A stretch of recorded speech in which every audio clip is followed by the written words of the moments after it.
guys, எல்லாரும் எப்படி இருக்கீங்க? நல்லா இருக்கீங்களா? நான் ரொம்பவே நல்லா இருக்கேன். இப்போ எங்க கிளம்பி ரெடியாகி நான் நிக்கிறேன்னா எந்த ட்ரிப் நான் உங்ககிட்ட காட்ட போறேன்னா நாங்க வந்து இப்போ மதுரைக்கு போலான்னு இருக்கோம். சரிங்களா?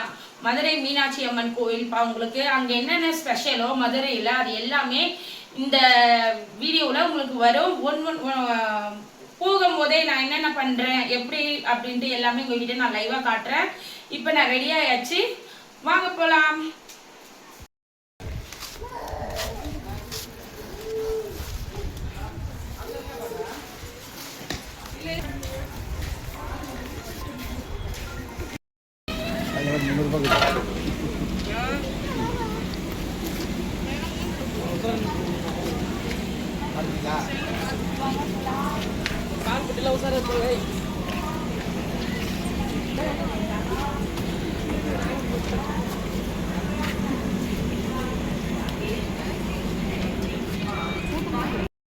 என்ன ஆர்டர் பண்ணிட்டோம்னா மதுரையில் என்ன ஸ்பெஷல் பரோட்டா தான். பரோட்டா தோசை சொல்லியிருக்கேன் நான். என்ன நைட்டில் எனக்கு செட் ஆகாது.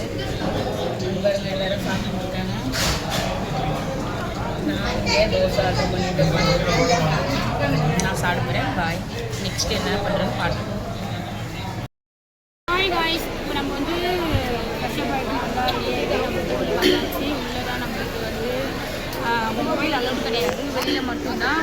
இப்போ நம்ம வந்து அச்சீவ் பண்ணுறதுக்கு வந்து நம்ம வந்து ஒருத்தர்கிட்ட சொல்லியிருக்கோம். அவங்க வந்தாங்கன்னா நம்மளுக்கு க்யூ கிடையாது, ஸ்ட்ரெயிட்டாகவே நம்ம டைரெக்டாக போயிடலாம். இல்லைன்னா க்யூவில் நின்று தான் போகணும்.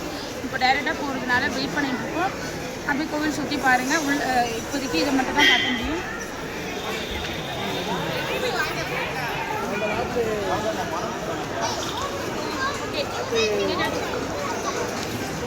சரிங்க காய்ஸ், நம்ம வந்து சாமி கும்பிட்டு எல்லாருக்கும் சேர்த்து முடிக்கும். எல்லாருக்குமே சேர்த்து நான் ப்ரே பண்ணி சாமி கும்பிட்டுக்கிறேன். சாமி கும்பிட்டு நெக்ஸ்ட்டு நான் வீடியோவில் நான் கண்டினியூ பண்ணுறேன். சாமி கும்பிட்டு வந்தாச்சு. நாங்கள் வந்து தெரிஞ்சவங்க மூலயமா போனதுனால நாங்கள் உள்ளே போயிட்டு வர்றதுக்கு 1 hour ஆச்சு. ஆனால் இதே க்யூவில் போகணும் அப்படின்னு சொன்னால் நைட்டு 1 மணி 2 மணி ஆகும் போல இருக்குது. ஏன்னா அவ்வளோ கூட்டமாக இருக்குது. நாங்கள் ஒரு வழியாக போயிட்டு சாமி கும்பிட்டு வந்தாச்சு. எல்லாருக்கும் சேர்த்து தான் கும்பிட்ருக்கேன். சரி, அடுத்து பசிக்குது, சாப்பிட்லாம். சரிங்களா?